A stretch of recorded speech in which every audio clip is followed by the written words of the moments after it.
4. Okay, welcome back to another awesome episode of the Scoreboard Addicts podcast. As usual, I'm Nick, and with me as always is Anthony the Rook and TJ, who's hammered. How's it going, gents? What's up, brother? It's going pretty good. I can't count. That was a little trouble for me. It happens to the best of us, I'm sure. Long week so far, and it's only Wednesday. So we missed last week. Not too much going on in the world of sports this week, basketball winding down, hockey's over now. Football's starting to get hot. Next week they report for OTAs and baseball hit the All-Star break and home run derby and all that good stuff. You guys want to talk about that for a second? Yeah, it actually helped. It was a slow week in sports, so we took the week off because I was away on vacation, so I was enjoying that. And I had a brutal ride home because I had 2 canceled flights and a delayed one on Sunday morning. I got stuck overnight. Typically I'd be okay with it because it was Florida, and Florida is beautiful where we were, but it was raining, so couldn't really enjoy the beach, couldn't enjoy the pool, and then being on the phone with United for 4 hours also sucks. So they better reimburse me something. Yeah, United is not cool. They're not. That is totally me hating on United Air. Yeah, JetBlue's the way to go. JetBlue and Delta are the only 2 airlines I will fly. JetBlue's nephew plays for the Jets, so I'll take JetBlue every day of the week and twice on Sunday. Yeah. How about you, T? I know you had a little trouble at the house. Well, we won't get into that. Yeah. A little bit, but no big deal. But back in action. I was also on vacation, little Myrtle Beach, little golf, little sun, beach. Nice. Wasn't bad up until the 12-hour drive home because of traffic all up and down I-95. Yeah. Did you see our little memorial we did for you on the last episode? I did. I was loving it. I showed my wife. She was like, "Oh, fuck, if only." That's good stuff. That's good stuff. But all right. So what's on first thing on the agenda this week, Rook? Well, last night the Milwaukee Bucks win the NBA championship for the first time in 50 years. And my man Giannis, whatever, I always pronounce it wrong. It's Giannis. It's Giannis. I used to say Giannis, and then you get mad at me. Yeah. Giannis. Say his last name. Yeah, I won't say his last name. I'm pretty sure it's Antetokounmpo. Antetokounmpo. I think it's what it is. Oh. But he dropped the 50-piece and then promptly went to Chick-fil-A twice today. He did it on purpose. I know. He dropped 50 for 50. Yeah, he's like, "Hey, I got a 50-piece of little nuggets of Chick-fil-A nuggets." I was like, "It's so funny." No, he dropped 50 points for the 50 years that Milwaukee went without a championship. Oh, you're saying that was on purpose? Yeah. But it was funny. He was in the Chick-fil-A line, and he's like, "Can I get 50-piece? Not 49, not 51, 50-piece." That's good stuff. Yeah.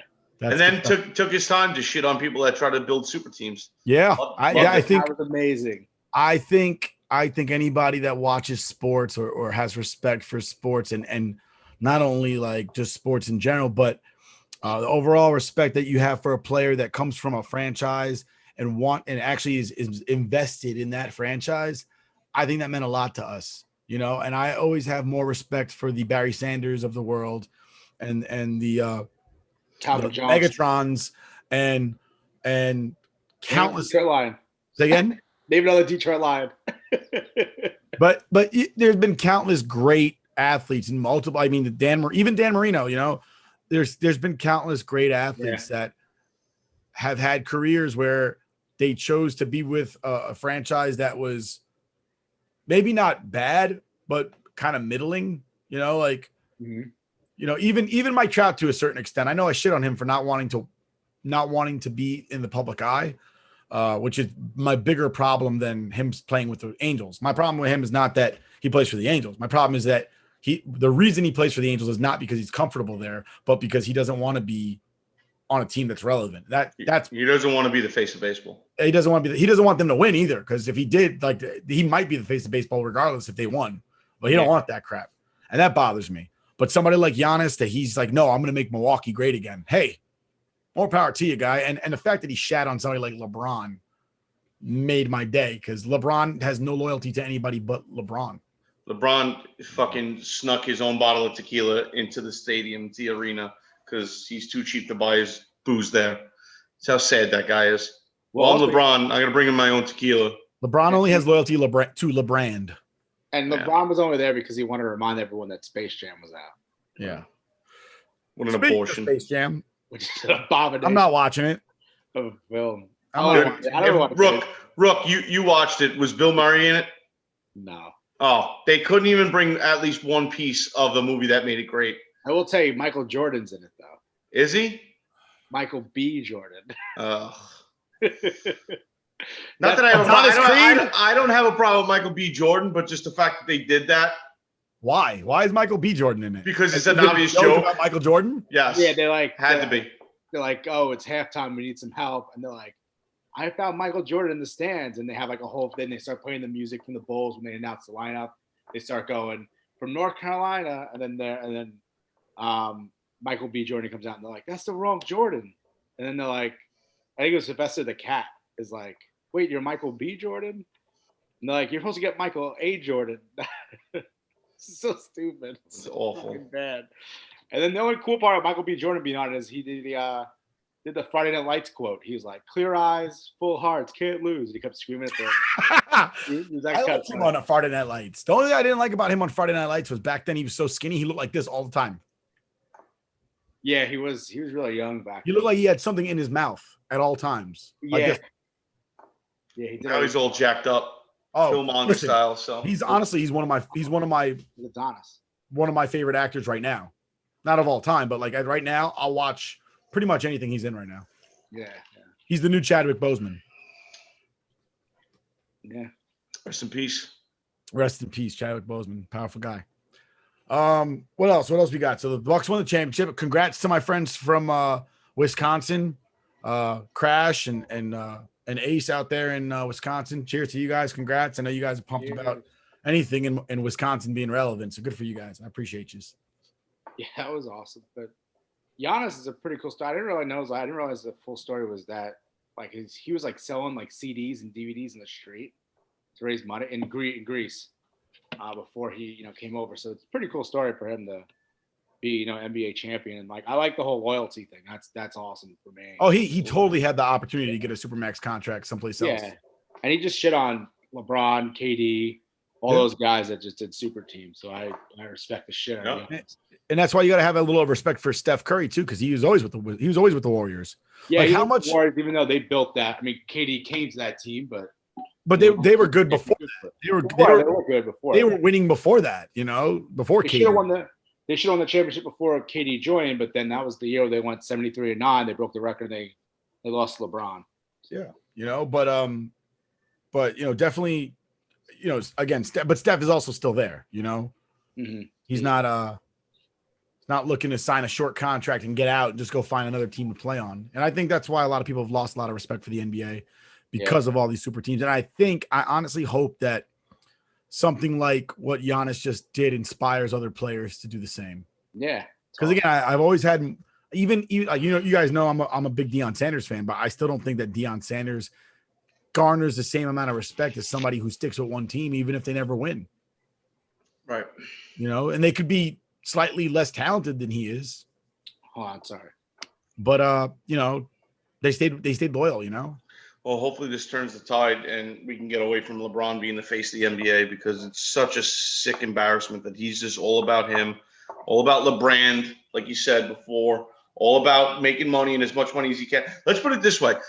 Michael Jordan made Space Jam because he was essentially like, everybody's like, oh, he took a year off of basketball. And then if you read into the conspiracy theory that just makes too much sense, and a lot of people validate, is the fact that he was gambling on sports and they told him, listen, you're the face of basketball. We can't publicly shame you because it would just hurt the NBA more than it would hurt anything else. So you're going to have to take a year off. And he went and played baseball, made Space Jam. Whereas LeBron's like, oh, Jordan did it? Oh, well, I get compared to Jordan. I got to be in Space Jam. It's got to be all about me. Yeah. Yep. That's why when everybody talks about that, like who's better, LeBron or Jordan, LeBron's whole career, he's been trying to be Jordan. So clearly Jordan must be better. Yeah. Right? Like he even wears Jordan's number. So clearly he's Jordan's better. Listen, Jordan wins the title with the Toon Squad, and then LeBron tries to force his way into that team. Oh, I'm sorry. I keep hearing something. I like and go figure. It's halftime, and who are they looking to try to help them win? They're looking for Michael Jordan because apparently LeBron can't get it done. They should have brought in Bill Murray. End of story. Bill Murray literally only was in the movie for 2 minutes in the original. Yeah, and he was still one of the best parts. I'm not saying he wasn't a contributor to the movie. I'm saying as far as the game is concerned, he literally had one assist, I think. If no, he didn't get the assist because he passed it to Bugs and Bugs passed it to Mike. Bill Murray played 2 minutes with no stats. I'm just saying. If I was building a team, don't make it a Toon Squad team, Bill Murray would be on that team way before LeBron. I'm just saying Bill Murray's not as big a contributor as you're making him out to be. Bill Murray contributes to everything in life. You will not sit here and blaspheme against Bill Murray. I'm just saying, like, Bill Murray's made like 2 movies I like, and that's it. Which ones? Ghostbusters, and I'm gonna count 1 and 2 as one movie. Okay. And Stripes. Stripes is a good movie. Yeah, I love Stripes. I love Stripes. I mean, being in the Army, you kind of like gotta love Stripes. That movie started strong and then kind of fell off. Take it easy, Francis.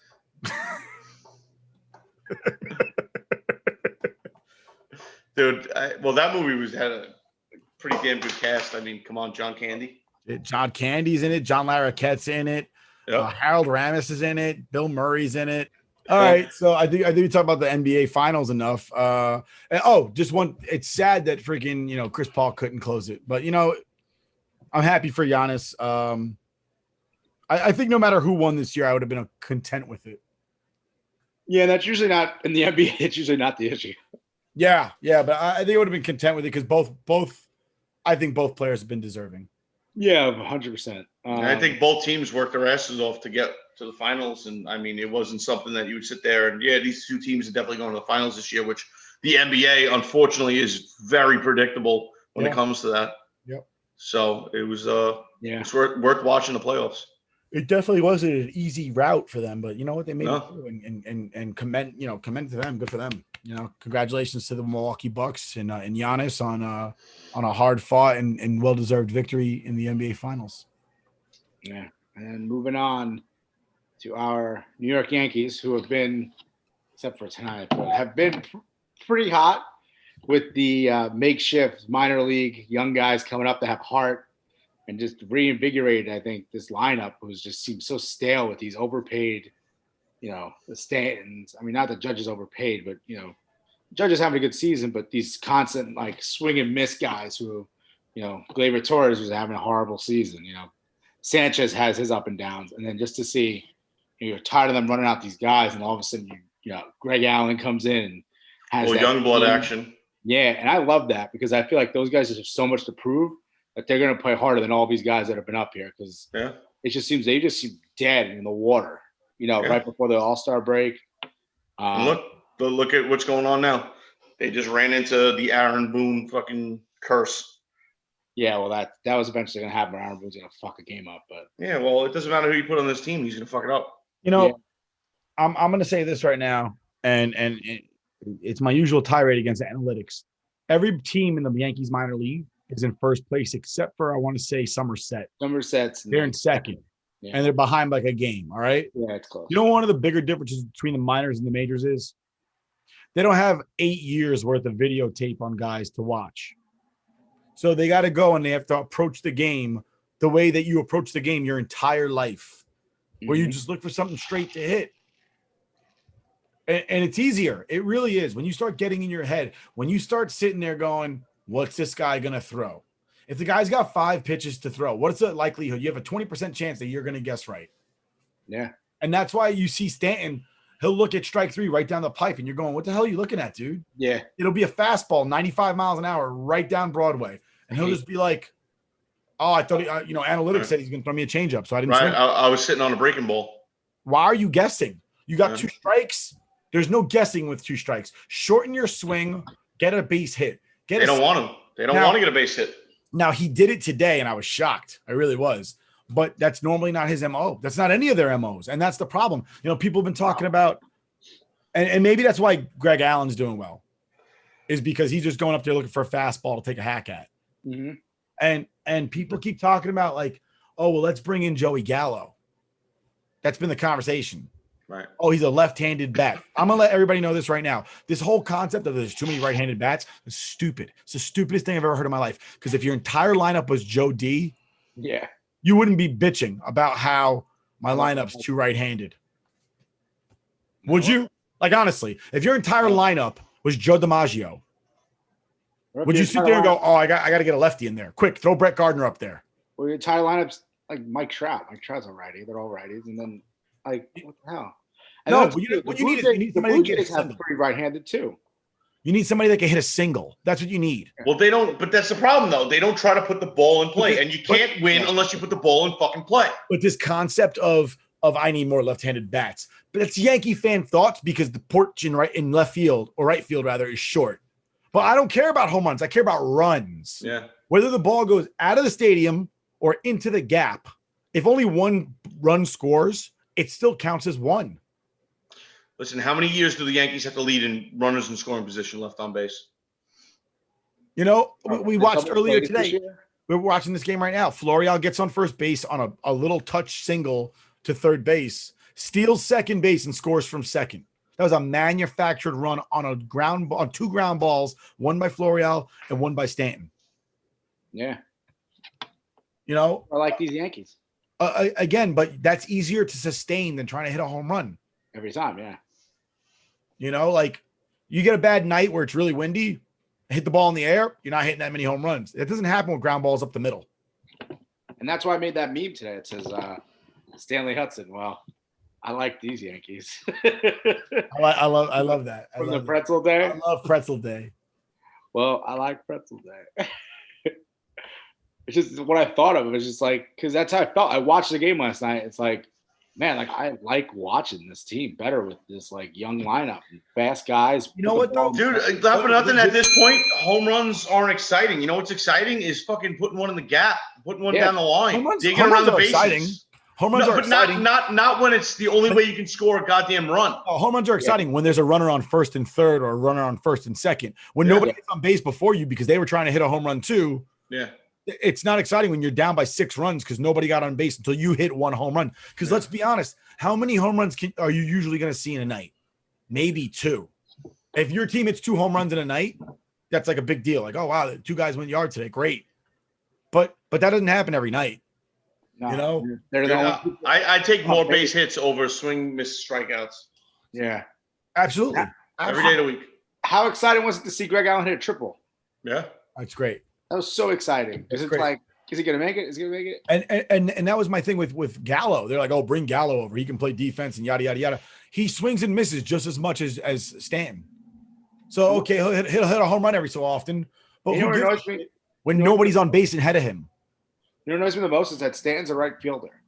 The Yankees outfield has been banged up. How come he did not play that one game in the outfield? He apparently can't do it. Like what? But he can play right field. Babe Ruth can play right field. Anybody can play right field. Apparently he can't. He could definitely play right field at least once. And then you're like, no, he's going to DH. He's just a DH now. He can't handle it, bro. He'll tear an oblique or some shit. It's just ridiculous, though. You pay $30 million a year for him to only bat, to only play one side of the ball. But you know what, though? That's more of the Yankees' fault, not his fault. That's not his fault. I don't hate Giancarlo Stanton whatsoever. I think it's the Yankees' fault because they made him, you're going to play DH. We don't prefer you in the outfield. And now is an opportunity for them to actually go back in the outfield. And they're like, no, we're going to continue being a DH. We're not going to put you out there. We'll just bring in – I mean, granted, they brought in these young guys, gave him a shot. But it's just – I don't know. I think it's frustrating when you see a guy like that. You know what I did love seeing yesterday with Florial? He hit that home run, and he was running down that first baseline. Yeah. He was running down that first baseline. Home run. Show. You know, unfortunately for somebody like Ho-Jung Park, he gets sent down to the minors, and somehow Brett Gardner and Tyler Wade are still on this team. Yeah, it sucks because he deserves a shot too, Park, and they're just not going to give it to him. Yeah, well, the analytics department decided that he's not good at baseball despite his 330 something average in the minors. So, and I'm not saying that minor league performance translates to major league performance. No, but nobody can sit there and tell me that it doesn't. No one can tell you that he can't hit. Well, we don't know because they gave him one at bat. It was a pinch hit at bat. Well, we know he can hit something. In the minor leagues, he's hitting. You know, well, we have Gardner batting 190, the overpaid mascot. The Philly Fanatic doesn't get paid as much as Brett Gardner does, and they do the same job. That's fine. You know, like, yeah. And everybody needs that presence in the dugout. That's why we have coaches. When you can't play anymore and they need somebody to lead and set an example, that's called a coach. Just make him a bench coach. That's it. Make him the special freaking enthusiasm instructor. And Tyler Wade, I can't believe how bad he is. I'm over him. I'm over him right now. So I don't know what. I just want to point out Tyro Estrada has about half as many at bats as Tyler Wade and has roughly the same stats, RBIs and home run wise. Yeah. I think Tyler Wade has something on Cashman or Boone or something. I was just saying that today. I was like, Gardner and Wade definitely walked into a room. Yeah. Saw some scandalous shit, and they just got the Yankees by the balls now. Well, I saw someone tweet this, but remember a couple of years ago, I think it might have been last year, Gardner had that stalker. Yeah. Someone was like, this woman has a gun to the Yankees front office to keep Gardner in the Yankees. I was dying laughing. I just get tired of Gardner getting on first base and Michael K going, Gardner with speed, always a threat to steal. Guy hasn't been a threat to steal since 2011. When's the last time he stole a base? I don't even know. I mean, he steals bases here and there, but over the course of the last 10 years, the most stolen bases he had was like 28, and he's paid 140 something plus games. Right. Yeah. That is not a threat to steal. It means that he could steal, but he doesn't. Right. Back in 2011, I think he stole 49 bases. That's a threat to steal. Yeah.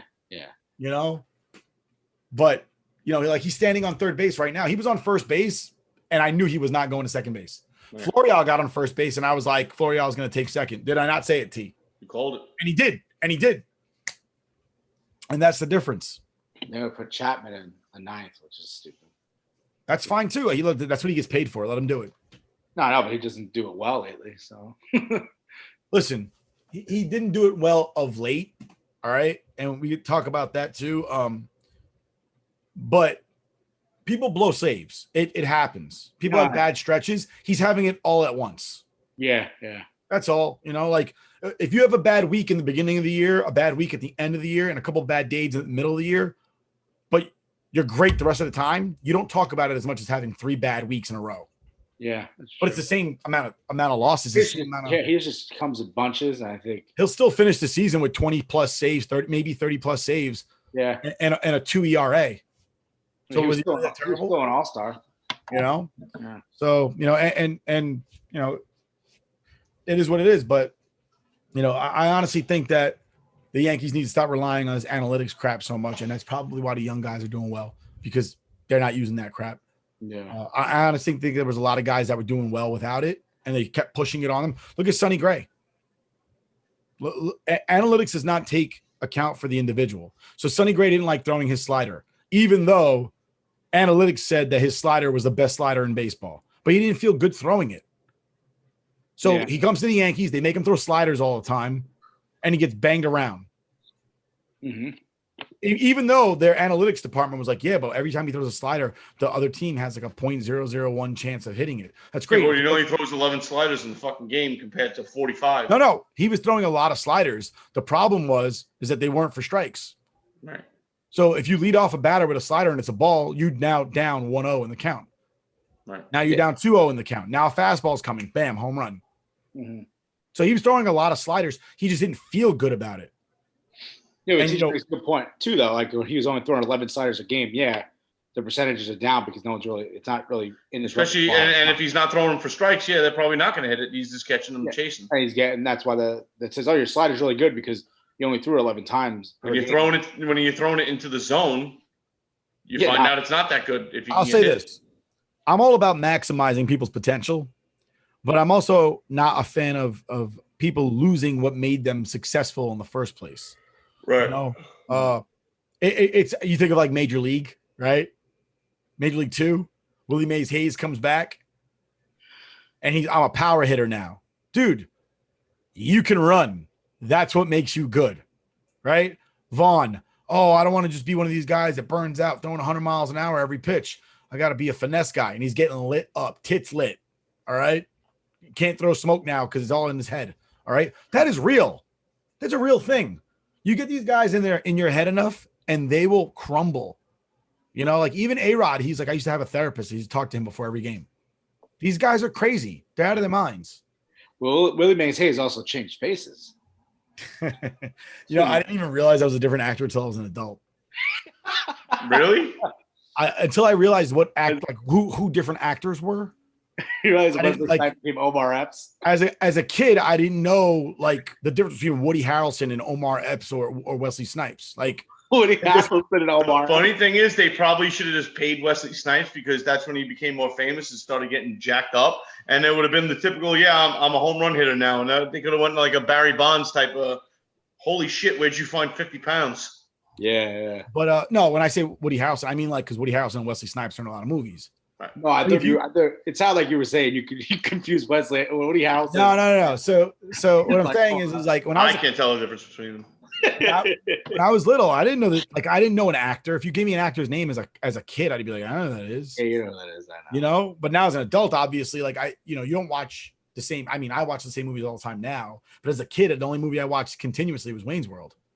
Oh yeah. So good movie to watch.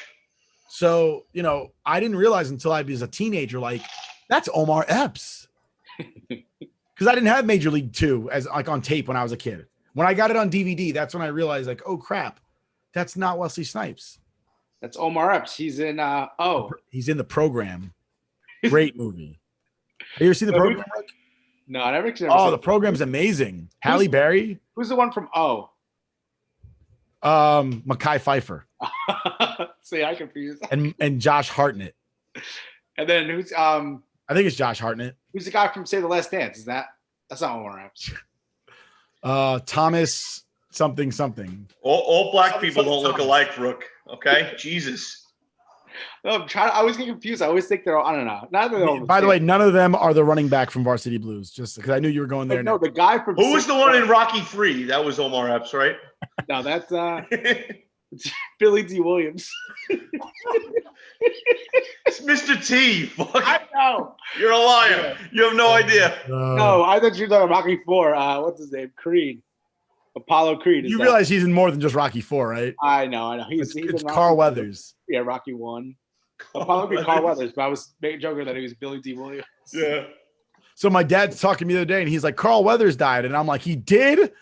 He's like, yeah. I look it up. Bill Weathers died. I'm like, Dad, there's a big difference between Carl Weathers and Bill. Like Bill Weathers is a musician, but Carl Weathers like had a profound impact on everybody's life who's ever seen Rocky or Billy Madison. Not Billy Madison, Happy Gilmore. Happy Gilmore.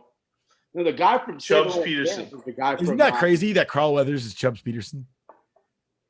Yeah. I feel like Rook just found out. Oh, I knew that. It's just, yeah. But no, the guy from Save the Last Dance also was in the Express. He played the running back for Syracuse. I didn't see that. That's one with Randy Quaid plays the coach. I forgot what the true story, based on a true story. Disney movie. Speaking of sports movies.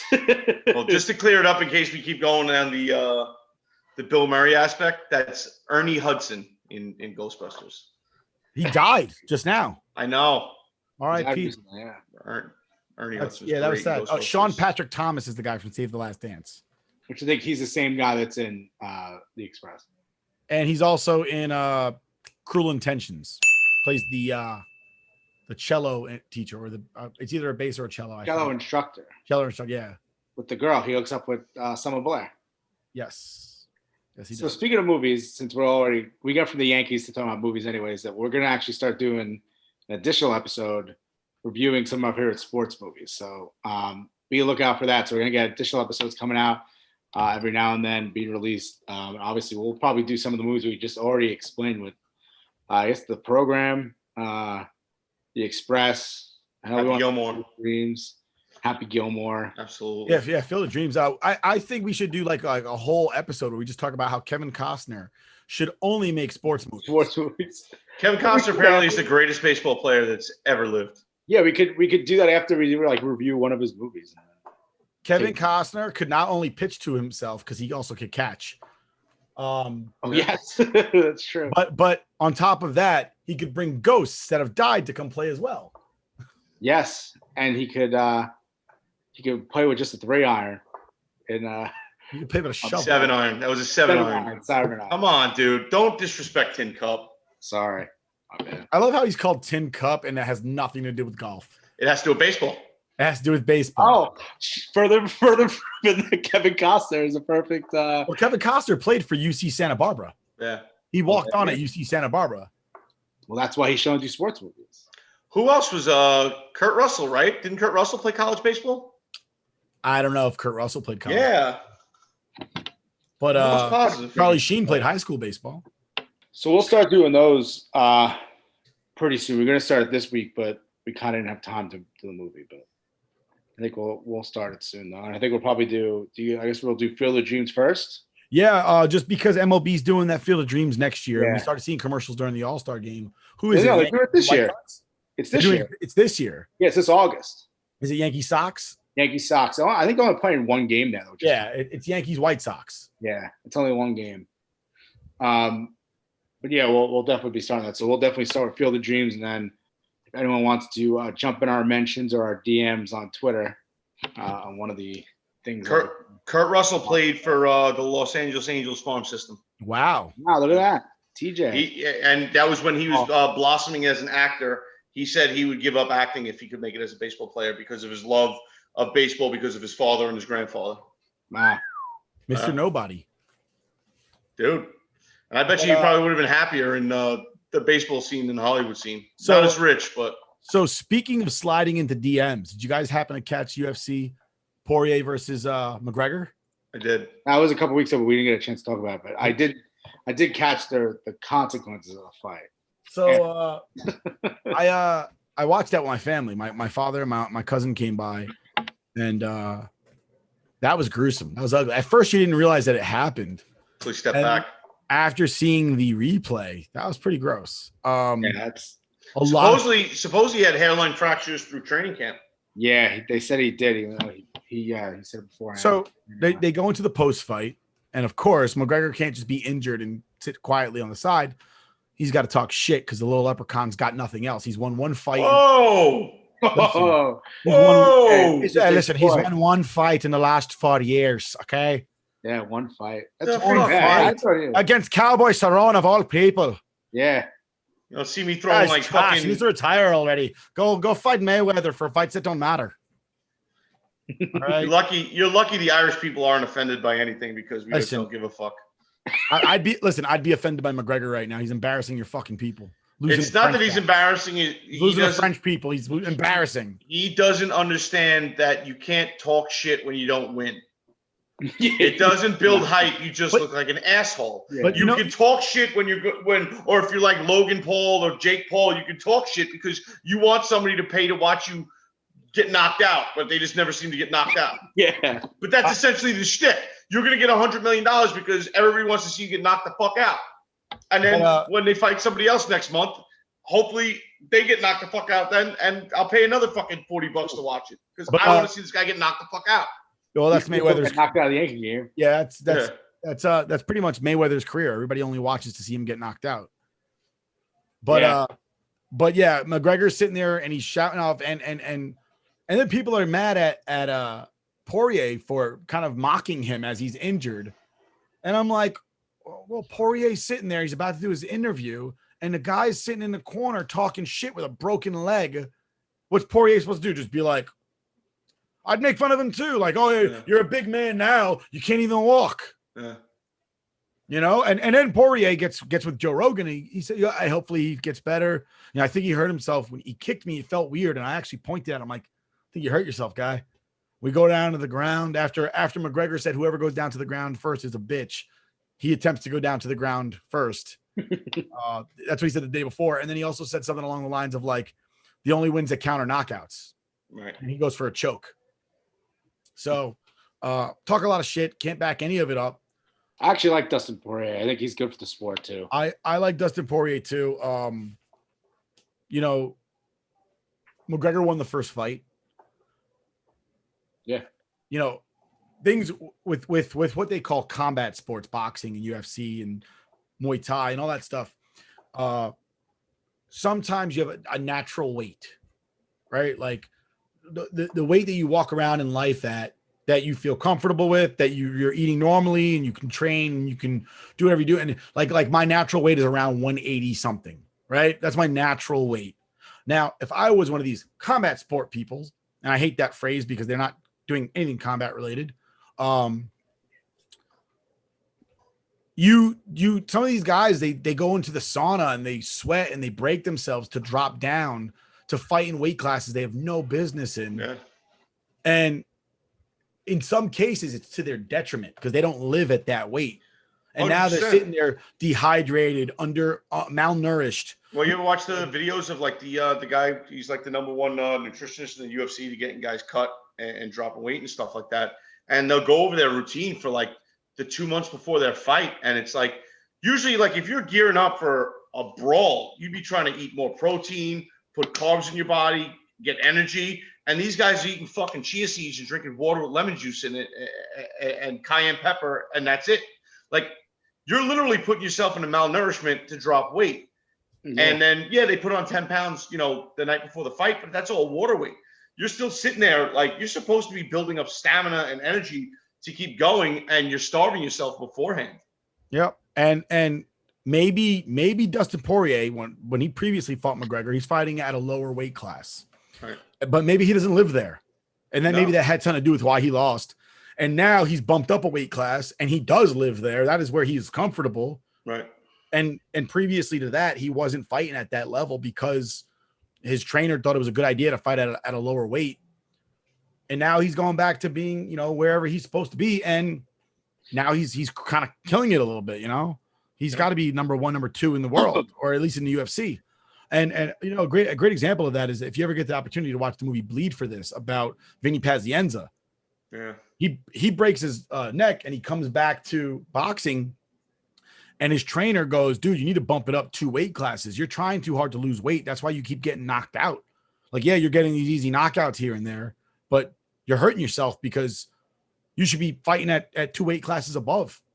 You don't live like you're fat right now. You can't make weight for a fight that you normally fight at. Right. And it's too much work for you to drop all that weight. So maybe that has something to do with Dustin Poirier. Maybe he's not supposed to be at a flyweight, a bantamweight, whatever he was at previously, and he's supposed to be where he is now. And that's, what did they fight? 155 this time? Something like that, yeah.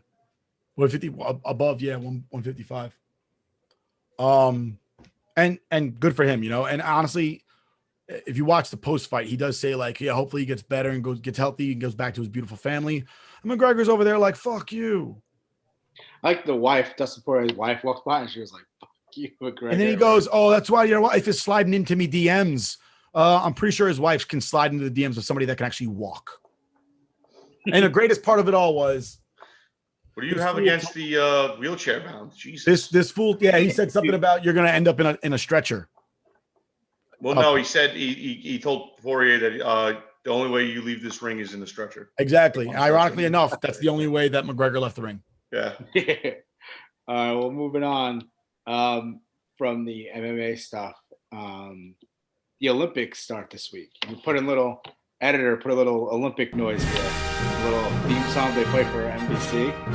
Just to get us a little. Probably copyrighted. The theme song for the NBC. How does it go? No people say, they can believe Jamaica, we have a bobsled team. Is that the theme to the Olympics? I think it is. It might as well be. It's like ba ba. I can't fucking. That was Ric Flair's music. The nature.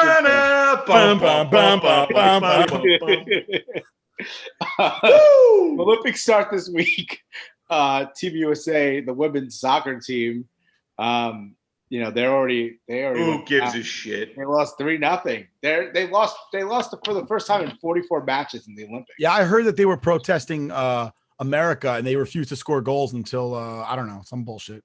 Yeah. Megan Rapinoe is like, we're never gonna score again until we get equal sandwiches or whatever bullshit that she's complaining about this week.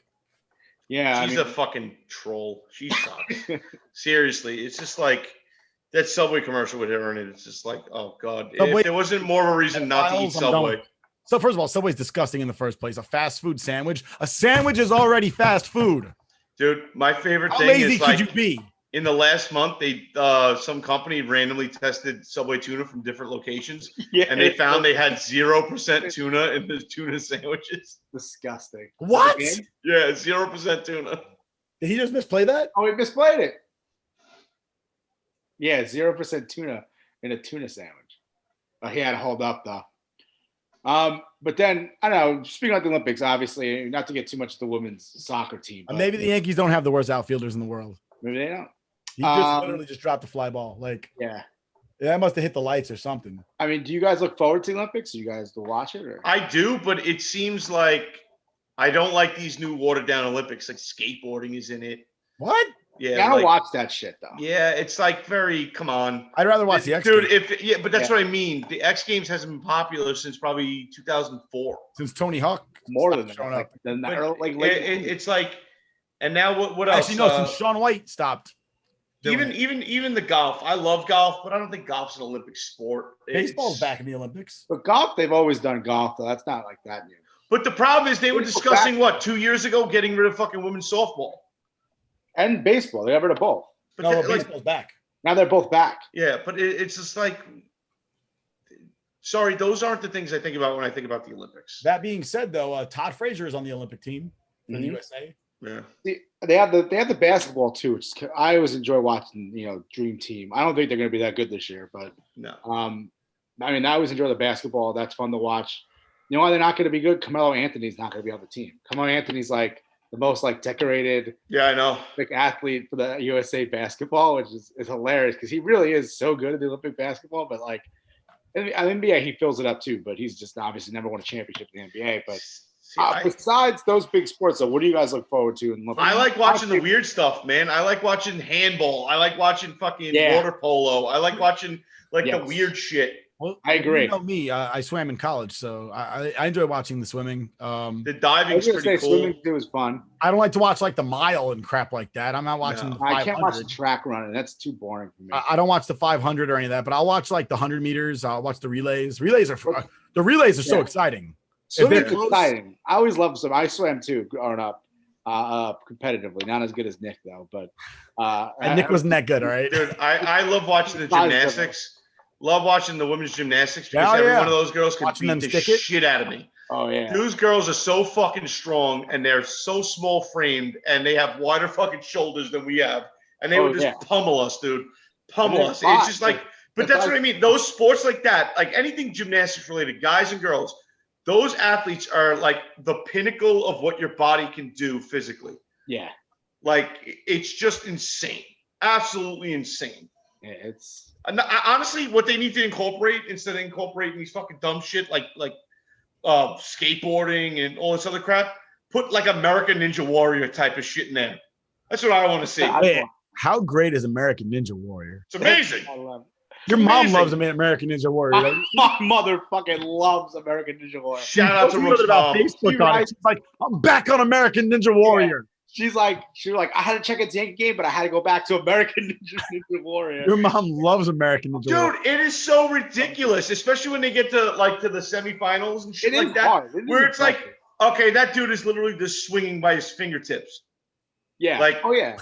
He's holding his entire body weight up by his fucking fingertips. Like, I don't knock her for it. She gets super into it. She's like, Anthony, you gotta watch it. It was incredible, like what these people do, and it really is. I mean, it's a fun. I'll sit there with her too, and there's like one of those marathons and one of those. Yeah. See, I was watching one of those when I was on vacation down in Myrtle Beach, and they had a marathon. It must have been a couple of years ago, but yeah. Shout out to Big Gina. Yeah. She loves it, yeah. But this girl apparently was in a wheelchair 2 years before, and then she's doing American Ninja Warrior, and she didn't get very far, but it was just the fact that. But the only thing that pissed me off, it's like, well, how the fuck did she get out of the wheelchair? They didn't explain shit. They didn't explain nothing. It's just like, did Jesus heal her? I don't know what's going on right now, but they showed video of her having to get like help in and out of her wheelchair and getting fed by her husband, and now she's I saw that episode. Explain to me how it happened.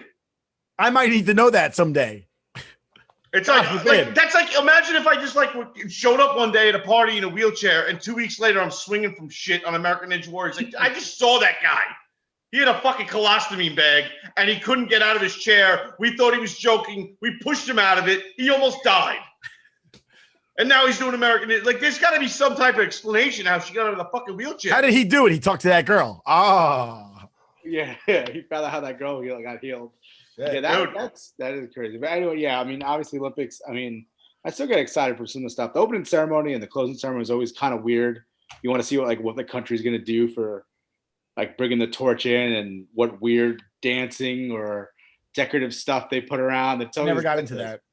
What, you don't like that? You said? I never got into it. I still have a crush on Carly Patterson from the Olympics back in like 2004. Yeah, and then obviously she's like a year younger than I am.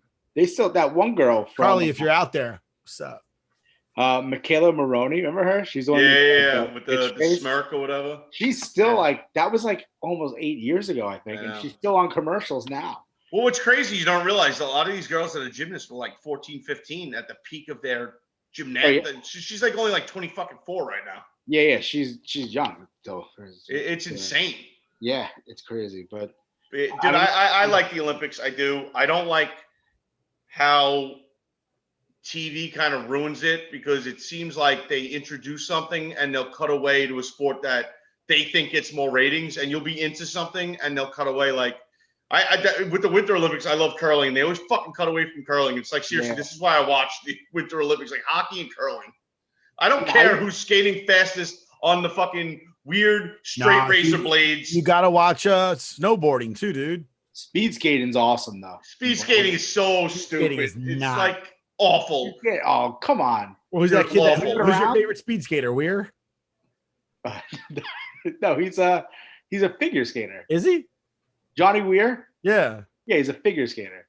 Oh, I'm sorry. It's the Hawaiian kid. Apollo Ono. That's like the one. He's the one that's a speed skater. But speed skating is pretty cool. Not the long track, the short track speed skating is awesome. That's terrible. Not as cool as curling. Yeah. Curling's like shuffleboard. Introduce checking into it, and then it'd be interesting. I agree with the curling, though, because I've actually been watching it on TV and then gone to the stream on the computer to watch the rest of a curling match. Because I love curling. Curling is awesome. But yeah, I mean, Olympics are always but the summer games, I really only want to ever watch. Like, I like pole vaulting, just because I'm fascinated. Bet you do. Yeah. I'm fascinated that nobody gets caught on the balls by that pole when they're hopping over the thing. Like, it happens. I've watched enough fail videos on YouTube where it happens quite a bit. That's like the most terrifying thing in the world. Yeah. No, the most terrifying thing in the world is when the pole snaps while you're flexing it mid thing, and then you just kind of rock it off back to where you were running from. Yeah. But I do like, I like the gymnastics portion of it. All that crap is the vault is impressive. The horse is impressive.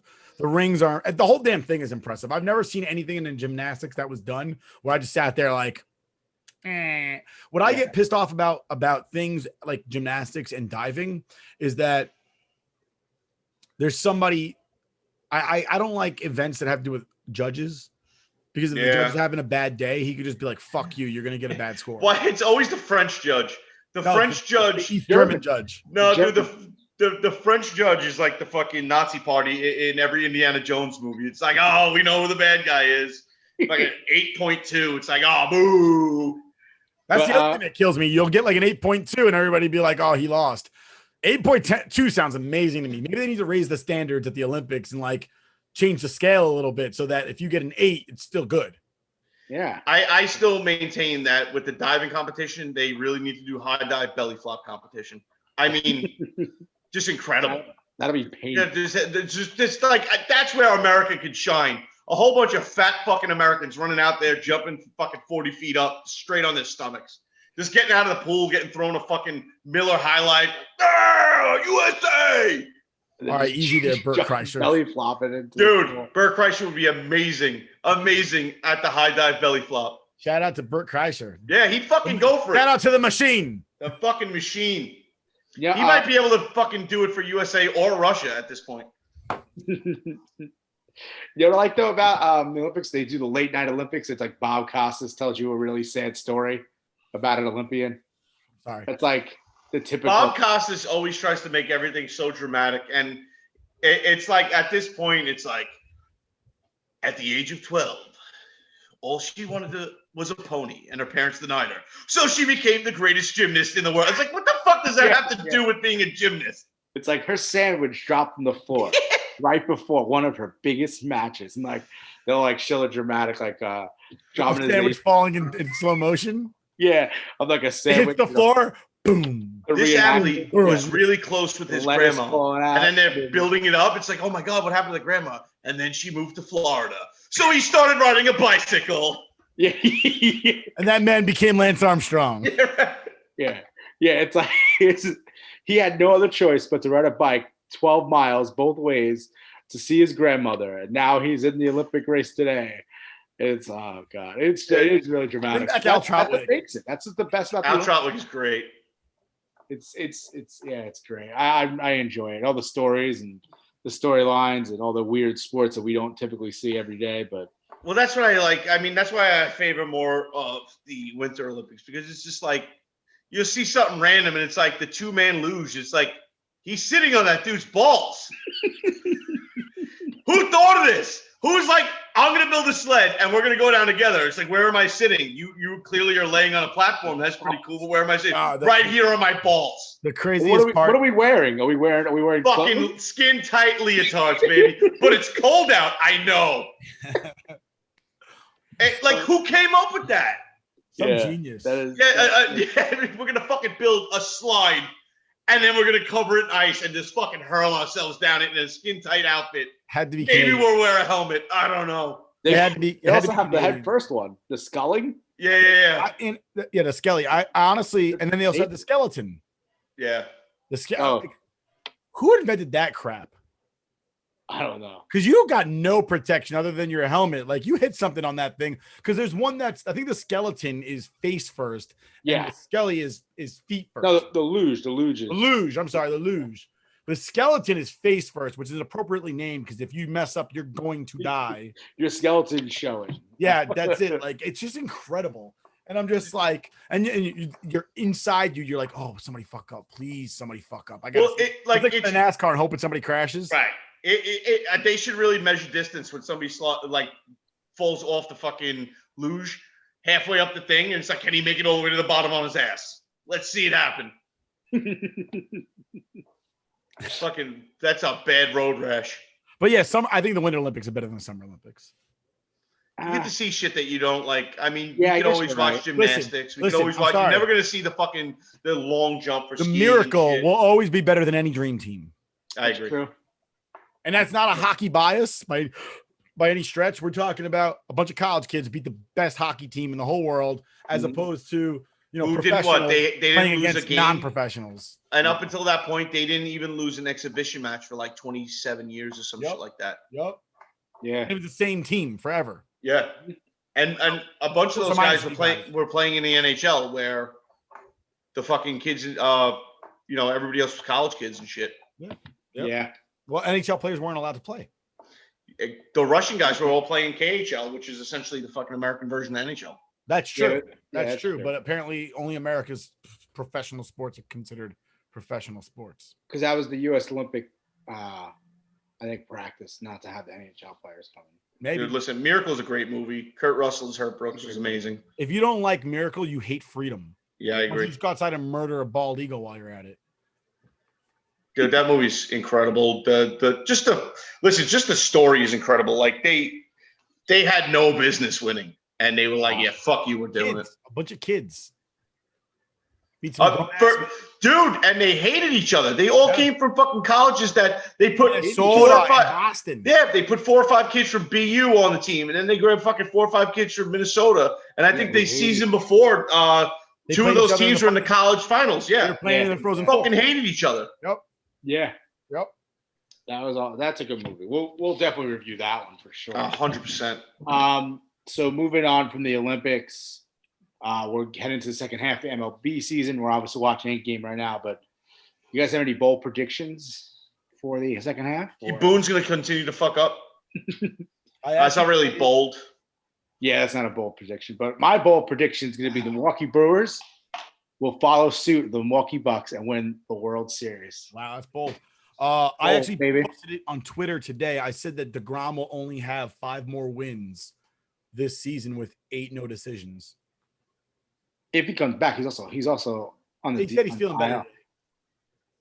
But if he gets 12 or 13 more starts, like it looks like he might, He'll only get 5 more wins. I got into a tip with somebody today because they were like, "Oh, somebody said the Dodgers are the most injured team in baseball. Prove me wrong." And somebody was like, well, "The Mets have more injuries than anybody, and the Yankees are third, actually." Yeah. Yeah. And somebody goes, "Yeah, if DeGrom doesn't get injured as much as he does, that's 2 to 3 wins." And I was like, "Since when does DeGrom win games?" And that wasn't a slight toward DeGrom. It's just that he'll pitch to a 1 ERA for the season and finish the season with 12 wins. He'll lose a game like 1-0 or leave the game like a 1-1, 0-0 His game. team doesn't score for him. They don't get holds and they don't get saves. So he may not get a loss, but him pitching has nothing to do with whether or not the Mets win that day. No. Because he's never won more than 15 games, and a pitcher of his caliber should win over 20 games every year. Easy. So my prediction was he will not win more than 5 games the rest of the season, and he'll end the season 12-2. What about you, TJ? What's your bold prediction for the second half of the MLB season? My bold prediction is I don't think the fucking Mets or the Yankees go absolutely anywhere, and neither one are going to make the fucking playoffs. I don't think that's bold at all, but all right. I'll take it. No, the Mets are in first place right now by what, 3 games, 2 games? And they have the same fucking record as the Yankees. Yeah. But Mets fans think they're better. I don't think – I'm saying the Mets aren't going to make the fucking playoffs. That is kind of bold. That's a bold the division. Yeah. Who's going to make the playoffs from the East then? I think honestly, I think the Braves make a run.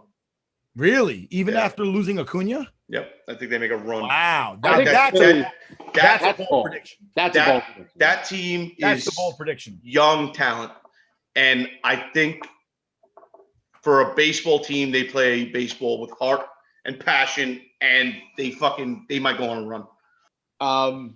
Well, that was some pretty bold predictions, I think. I think that the Braves winning the East is a more bold prediction than the Yankees or the Mets not making the playoffs. Or the Brewers winning the championship? No, there's nothing more bold than that. Yeah, so I'm the boldest. Well, I guess before we go to this, I don't have a debate of the week. I just put it down. I got a little bit of a debate of the week right now. Oh, is it the holdouts? No. Well, we can talk about that. Let's talk about that real quick, and then we'll get to the debate of the week. All right, go ahead. So right now we have a couple things going on, right? In the NFL, we've got franchise tags, right? So I think there were 7 guys that got tagged and did not come to terms with a new deal. One of whom being the New York Jets' Marcus May. Now, there's a lot of controversy within the Jet world about that because, of course, Marcus May is a homegrown talent, and it's very somewhat reminiscent of what went on with Jamal Adams, though May is far more quiet about how he conducts his business because he's an adult than other players that play on the West Coast and can't cover a bed with a blanket, let alone a wide receiver in the top. Say he's better than Jamal Adams. But he's actually rated higher than Jamal Adams by a lot of people. Yeah. Maybe not Pro Football Focus, because actually maybe Pro Football Focus did rate him higher. ESPN rated him lower, but whatever. ESPN's not exactly on my winner list these days. But with regard to that, the debate became like, all right, do you sign your franchise tag player? The franchise tag was invented to keep franchise players, to give the team a little bit longer time to come to terms. If you franchise tag somebody, are you obligated to sign them to a long-term deal? Or should you be looking to do so are they the best on your team is the question, I guess. Are they the franchise player? Usually no, and I feel like that teams take more advantage of it, and it's less in the player's favor than it is the team's favor. So the fact that all the chips down, the team kind of is sitting there controlling everything, they should be responsible for making a better concerted effort to actually sign you to a deal and make you happy. But at the same time, with the way salaries go, and especially in the NFL with caps and stuff, it's a gray area. But I don't like the fact that the team definitely has the ability to kind of screw over the player with the franchise tag. 100%. I agree with that. I think it's almost like blackmail, the way it's just conducted, and teams in the past have used it as a weapon, and not really the player's best interest is never at the forefront of that. It doesn't seem like it's to hold on to a player longer and work out a deal. It seems like let's hold on to this guy a little longer and save money. So just you guys are aware, like, so franchise tag, you get the average of the top 3 salaries at that position, except that it's fully guaranteed. Right. So right now, Marcus May is going to get the average of the top 3 salaries at his position, which is, I believe he was playing strong safety this year. And it's 100% guaranteed, whereas everybody else, of course, has incentive-laden contracts. Right, but it's 100% guaranteed for 1 year. Right. So here's my question: is a 100% guaranteed contract? Let's say, for argument's sake, I want to say for his position, the average is $12 million. No, well, I'm not. It's not scoffing. You're not scoffing at that money. I'm not saying he's not getting his worth. But guess what? You're also not getting a fucking 6-year, $70 million deal. What if you have 70? But what if the 6-year, $70 million deal is only guaranteed of like $12 million? Yeah, it's the same deal essentially, except you don't got to do 6 years. You can do 1. Well, that's why it's kind of like that's why they made it, because it kind of benefits the player because he gets paid, and then it benefits the team because it keeps him along. So my biggest problem with all right, but if you're an up and coming star and you know your team's not going to fucking pay you and give you a max deal because cap issues or your fucking quarterback is soaking up most of the money, and you blow out your ACL or MCL that year, and now next year nobody wants you, or nobody wants to roll the dice with what you and your agent are trying to get. So here's my problem with NFL players, all right? And it's generally NFL players more than any other sport in our country, at least. Well, they have a lot shorter shelf life. That's not my problem with them. Is their union is awful and signs terrible collective bargaining agreements that allows for things like franchise tags, non-guaranteed contracts, very low salaries for non-tenured players, and then they sit there and they'll sign a contract. The cornerback from the Dolphins is doing it right now, where he signed a 5-year deal 2 years ago, a 5-year, not option, a 5-year deal 2 years ago. He's played, because is your contract for what you're doing or what you could do? What you can do. Right. Yeah. So like when you get a contract, it's not like I'm not paying you for today's service. I'm paying you for tomorrow's service. Right. So he signed a deal 2 years ago, and he's played better than those expectations. And he's saying, I want a new contract. Son, you put your name on a contract, you sign your deal. Right. Honor your deal. Yeah. If you don't like your deal, you don't feel like it was fair, well, then go back in time and slap your agent and yourself because you're a moron. Right. Because you didn't have to sign that contract. Right. Yeah. And the NFL players are notorious for it. They'll hold out after signing a contract. Agree. They'll have 2 years left on a contract. I want a new contract. So I want a freaking $2 billion. It's not going to happen either. I want to get in a dick rocket with Jeff Bezos and fly around the fucking world. That shit ain't happening either. Nah. But I guarantee you, if I put my name on a contract with Jeff Bezos to put me in that dick rocket to fly me around the planet, he's going to fucking do it. So, I don't know, man. He barely made it to low Earth or orbit. He might not. He doesn't have the ability to get around the planet. But Richard Branson. That's dude, that penis he was flying doesn't have the juice. So there's no balls to it. In the case of Marcus May, I think he's fucked. Truthfully. Yeah, I don't think the Jets can give him the money. He's getting franchise tagged this year, right? Mm-hmm. Yeah. 26. Next year, actually, I think he's turning 27 this year. Next year he's 28, and he can get tagged again because you can get tagged twice. So now he's going to be closer to 30. And he's going to get a long-term deal? No. But that's the type of shit that causes people to try to say, fuck you, I played better than you expected, give me more money. Yeah. But they'll never win that. They'll end up like Le'Veon Bell. Mm-hmm. You know what I mean? Yeah. They'll end up like Le'Veon Bell. I also feel like, too, like with some of those guys, they're like, if you want to go out and win a championship, you can't like put all that money into a strong safety. Like, no offense. The Patriots won why? Because Tom Brady took pay cuts. Pay cuts the entire year. Every year they needed it. But you know what though? Tom Brady's smart, and as much as I dislike him because I know that he's a douche of a human being, he's smart because he knows that being a winner will garner you more money than whatever money you're gonna make in the NFL. Yeah. You know, like I've always said it. You guys know I'm not the biggest Derek Jeter fan, but if Derek Jeter murdered the mayor of New York City in the middle of Times Square with everybody watching, he'd still get found not guilty. Well, that's because he'd be doing the New York City a fucking service. It wouldn't matter who the mayor was. Sucks. It wouldn't matter who the mayor was. All right. It's the fact that Derek Jeter is a winner in New York and he'll be beloved for all time. Joe Namath too. I think a lot of these athletes underestimate the power of being popular in a very relevant town. Like again, the Jets suck and they've sucked for a long time, but Joe Namath can do no wrong. You know, he really can't. Joe Namath is arguably probably like top 5 most famous football players to ever play in New York. Probably top 5 like most famous living athletes to ever play in New York. Yeah, I would argue that too. You know, I mean, obviously, if Babe Ruth or Mickey Mantle were still alive because they spent so much time in the bars, they'd probably top that a little bit. But our dad's generation, they know Joe Namath. Like if they saw Joe Namath, they're like, "Oh shit!" Broadway Joe on Broadway. Remember that? No, I mean, Joe Namath was like the first celebrity athlete. He had his own TV show.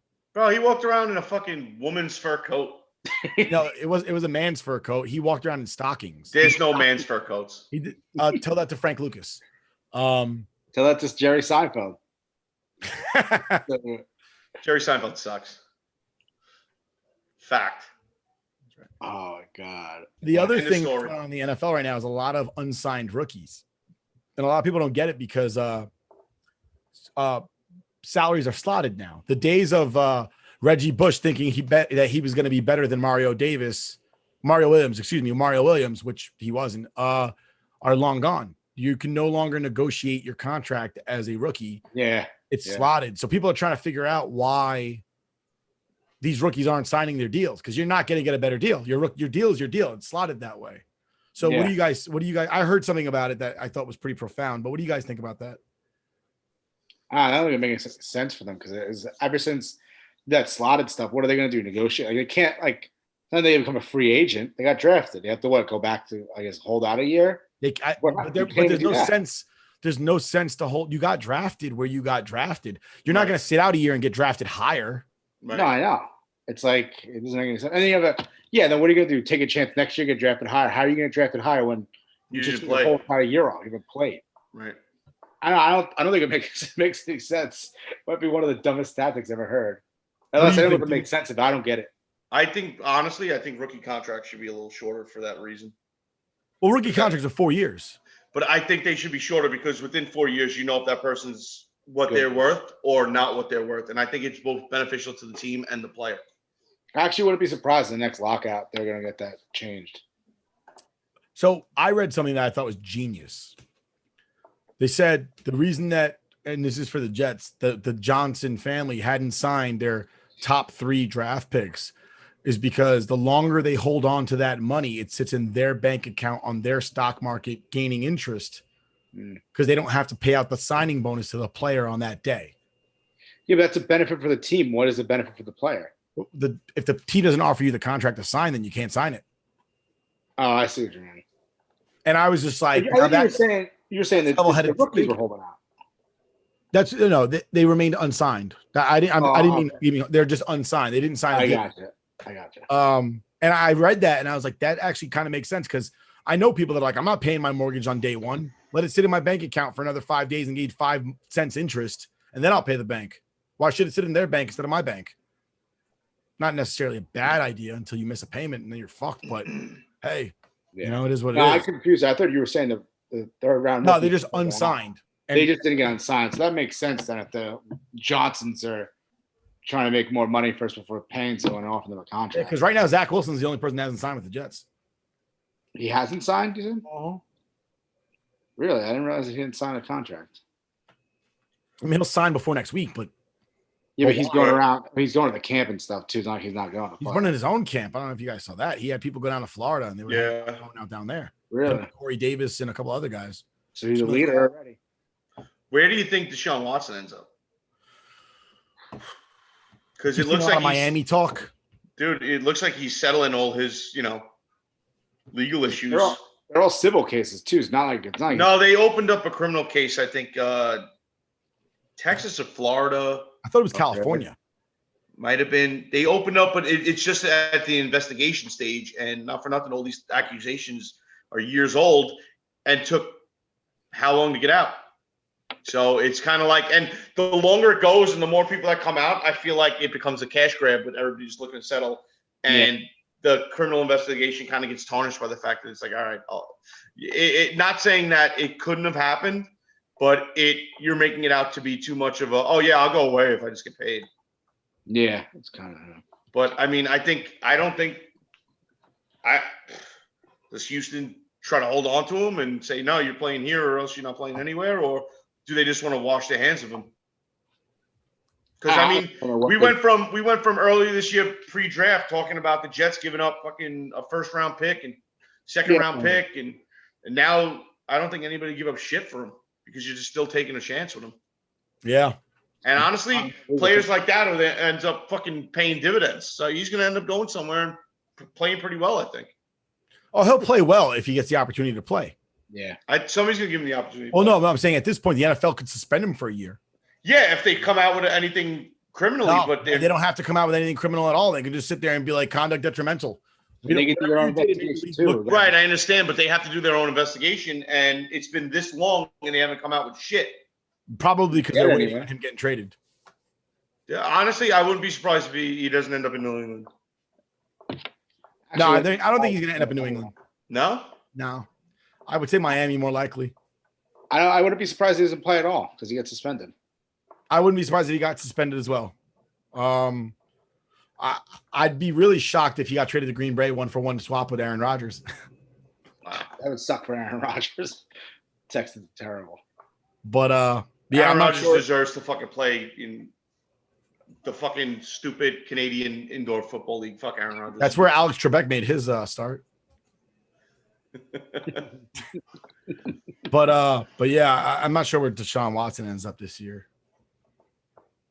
I think suspended. So that's my prediction. God, all right. So I think that wraps it up for us over here at the Scoreboard Addicts podcast. And until next time, keep your feet on the ground and keep reaching for the stars. Thank you once again. I'm Nick. That's Anthony the Rook, and TJ is always hammered. Gentlemen, remember, tell your friends, like and subscribe. Hit that little clicker over there, like and subscribe. Tell us about us, talk about us. Next week, be prepared for our short movie reviews on Dreams first. What are we gonna do next week? Field of Dreams. We're going to do Field of Dreams next week. So be prepared for that. Be on the lookout for that. Again, you can follow us on Twitter, YouTube, Instagram, and Socoa Media, SOCCOA Media on your Apple and Android devices. Once again, thank you and good night. Stay rock.